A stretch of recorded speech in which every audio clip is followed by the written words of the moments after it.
A democracia em Atenas. Paulinha, toca a vinheta!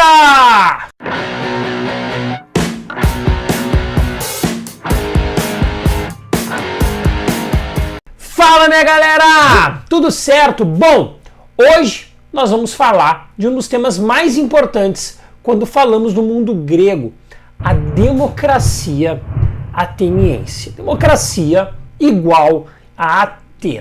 Já fica a primeira dica aí, em razão de que quando você vê, de repente, na tua prova, na tua avaliação, a democracia grega, saiba sempre, leia sempre, que isso como a democracia ateniense, porque apenas em Atenas esse regime foi adotado, foi criado, foi inventado. Mas quando a gente fala de mundo grego, a democracia ateniense ela é sempre um dos temas mais cobrados, em razão de que é por causa desse modelo, que é o que inspira o modelo político que nós temos hoje em boa parte aí do Ocidente. Bem, e quando nós falamos em democracia grega, nós temos que falar na Revolução Hoplítica. Opa! Termo novo aí. O que significa Revolução Hoplítica? Bem, o hoplita, ele era um soldado ateniense. Ele era um soldado que tinha os melhores armamentos e era o soldado que ia para a guerra, que ia para o confronto. Normalmente, o hoplita era o aristocrata. E nunca se esqueça, Atenas teve primeiro o regime aristocrático, dominado pelos eupátridas, e depois ele vai para o regime democrático. Essa transição tem como papel central a atuação dos hoplitas. Bem, para ser o hoplita, tinha que ter os melhores armamentos, tinha que ser aquele melhor equipado. A questão aqui, dentro de Atenas, gradualmente, aos poucos, cada vez mais pessoas, cada vez mais atenienses puderam também se utilizar de bons e de melhores equipamentos. Aí, em razão disso, cada vez mais pessoas comuns se juntavam nas infantarias ao lado da velha aristocracia dos eupátridas. Isso vai gerando uma sensação de comunidade, uma sensação de laço, uma troca maior de experiências e de convívio. Isso vai, de uma certa forma, contribuir para o fim daquela distinção entre os eupátridas e os cidadãos comuns ali, os metecos, enfim, os artesãos, os comerciantes. Cada vez mais essa barreira vai sendo destruída. Essas infantarias, elas tinham um nome, o nome de falange, Era onde os soldados batalhavam, ficavam lado a lado nos conflitos, tanto contra outros povos, contra também outras cidades de estado. Essa sensação de comunidade vai também trazendo àquela população comum, cada vez mais o sentimento de reivindicação, um sentimento cada vez maior de procurar uma igualdade também nos direitos políticos. Bem, essa revolta contra essa aristocracia eupátrida, ela vai se dando também em razão da estrutura social em Atenas que nós temos naquele momento. Nós temos cada vez uma característica muito grande de um alto endividamento da população comum para os eupátridas e cada vez mais uma grande concentração de terra, principalmente, claro, as boas terras para os eupátridas, que eram a grande concentração de terra, os grandes proprietários de terra eram esses eupátridas. Essa sensação de rebeldia em razão dessa estrutura social, junto com esse sentimento de comunidade, vai explicar toda essa alteração social? Não, claro que não. A gente não pode também imaginar que apenas isso, apenas a luta em comum, a luta junto com os hoplitas, vai explicar, mas é um fator fundamental, é um fator central para essa mudança tão significativa que nós chamamos ela de uma revolução, a Revolução política. Na medida em que os soldados eles vão lutando junto, não mais os ricos, né? Não mais a elite pode fazer parte da infantaria, da falange ateniense, mas cada vez mais a população comum. Isso vai ajudar a esse sentimento de revolta, principalmente em razão da estrutura social ateniense, que era altamente concentrada, as grandes terras com uma pequena aristocracia, um alto endividamento de boa parte da população ateniense também ali. E essa sensação de revolta, esse protesto cada vez maior, vai levar os atenienses a criarem uma figura importantíssima para essa trajetória que vai levar, né, de um regime aristocrático para um regime democrático, que vai ser a criação da figura do legislador, né? O legislador vai ser nessa figura que vai abrir o espaço da política ateniense, né? Iniciar, na verdade, uma trajetória de abertura do espaço da política ateniense.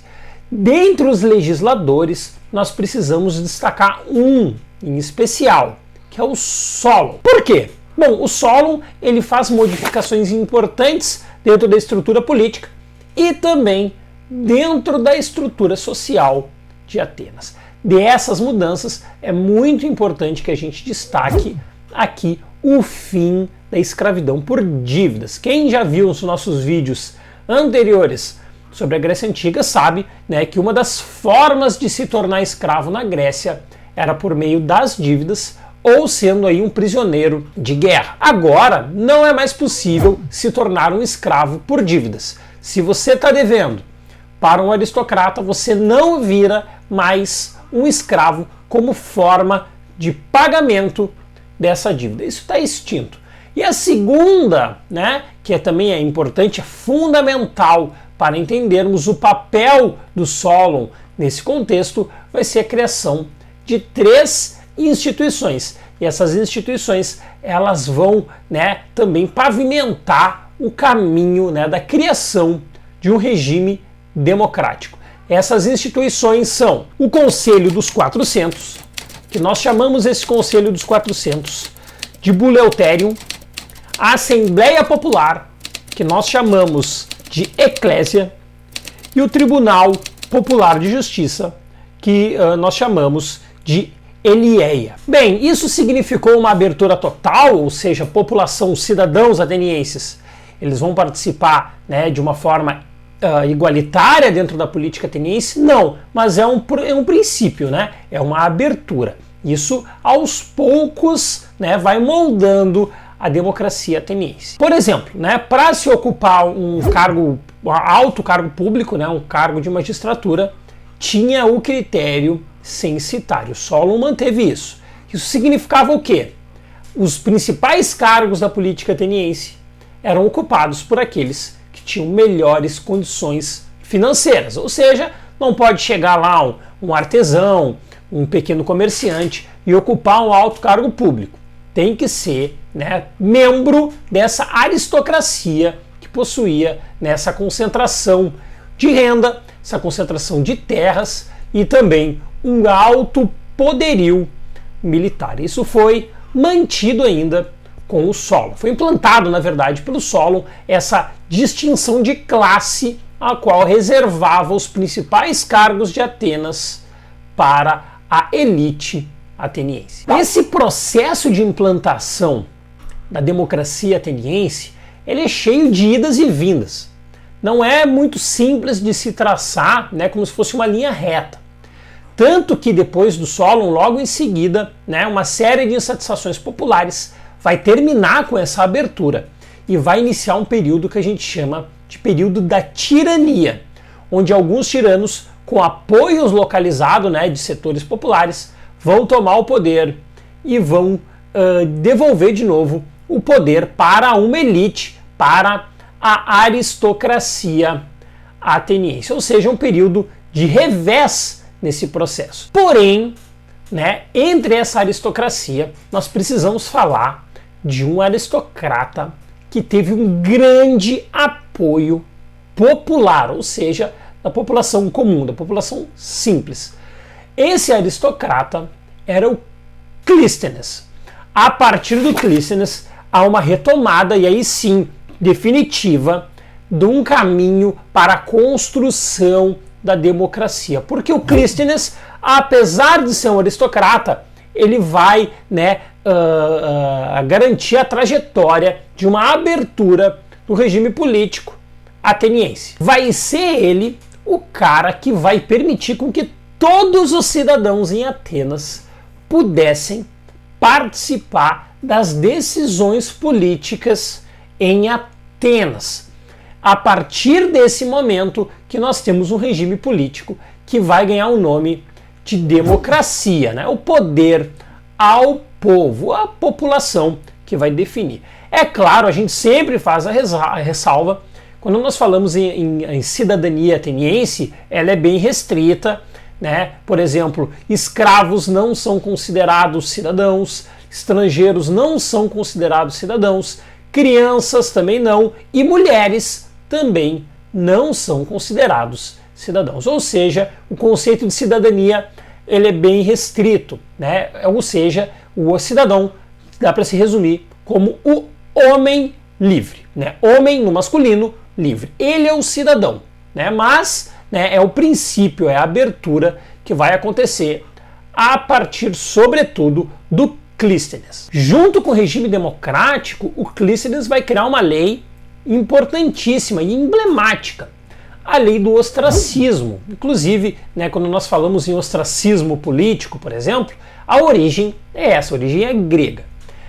A lei do ostracismo ela previa o seguinte: olha, qualquer pessoa que vier a conspirar contra a democracia, ela deve ser exilada de Atenas, ou seja, deve ser mandada para fora de Atenas, deve morar no exílio, em outro local, por 10 anos fica banida de voltar a Atenas. Junto com a democracia, a qual o cidadão ele vai participar do regime político, nós temos também a criação de uma lei que vai proteger contra conspirações que visassem a derrubada da democracia. E quem definia, quem julgava, se uma determinada pessoa tinha incorrido a lei do ostracismo, ou seja, que tinha conspirado contra a democracia, era também uma Assembleia Popular. Então aí nós temos a formação, a constituição de um regime político e de uma lei que vai procurar proteger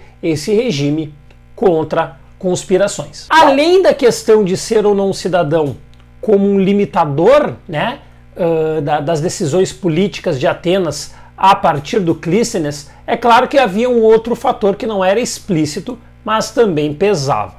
Esse fator era o fato de que a população pobre, embora ela tivesse direito, o homem, ele tivesse direito à participação política, quando era numa classe das classes mais baixas, eles tinham dificuldade de participar, por um motivo óbvio, tinha que trabalhar, tinha que garantir o sustento, tinha que garantir o dia a dia. Isso, de uma certa forma, vetava a participação daqueles cidadãos que não eram das classes mais altas, mais abastadas. Isso era um limitador. Mas aí veio o Péricles. Não é o Péricles da banda de pagode, é o Péricles governante de Atenas. Em 461, ele vai criar a mistoforia. Por que ela é importante? Porque a partir da mistoforia fica estabelecido o pagamento de um salário para aqueles que participassem da vida pública, da vida política ateniense. Ou seja, acaba virando ali um mecanismo que vai tentar garantir também a participação daquelas pessoas, daquelas figuras que não conseguiam participar em razão de não terem condições financeiras de participar durante as atividades, as sessões políticas dentro de Atenas. Aliás, é bem importante aqui também nós destacarmos o papel do Péricles. O Péricles também, né, junto com o Clístenes, foi um cara que fez importantes reformas políticas dentro de Atenas. A gente até diz, inclusive, que é no período do Péricles que a democracia ateniense atinge o seu auge, ou seja, atinge o seu pico dentro, né, da história democrática ateniense. Inclusive, veja só o que diz o Péricles sobre o modelo político ateniense naquele contexto. Temos um regime que nada tem a invejar das leis estrangeiras. Somos, antes, exemplos que imitadores. Nominalmente, como as coisas não dependem de uma minoria, mas ao contrário da maioria, o regime se denomina democracia. Ouso afirmar que nossa cidade, no seu conjunto, é para a Grécia uma lição viva. Esse trecho está no livro organizado pelo Jaime Pinsky, 100 textos de história antiga. Bem, a gente pode resumir então, né, que a democracia ateniense ela é uma construção. Ela começa com Solon. Ela é interrompida pelo avanço dos tiranos e depois pelo avanço da aristocracia. E ela é retomada com Clístenes, né, com a criação das assembleias e dos tribunais, e avança posteriormente com o Péricles, onde ela atinge o seu auge, principalmente quando garante, né, a mistoforia como um pagamento de salário para garantir a participação daquelas comunidades mais populares, aquelas camadas sociais mais populares de Atenas nas decisões políticas da polis. Certo, gente? Espero que tenha ficado claro, né, os principais caminhos e descaminhos da democracia ateniense. Ficou com alguma dúvida? Comenta aqui embaixo. Compartilha esse vídeo para quem está estudando também. Deixa teu joinha e, claro, te inscreve no canal. Certo? Valeu, galera! Abraço! Tchau!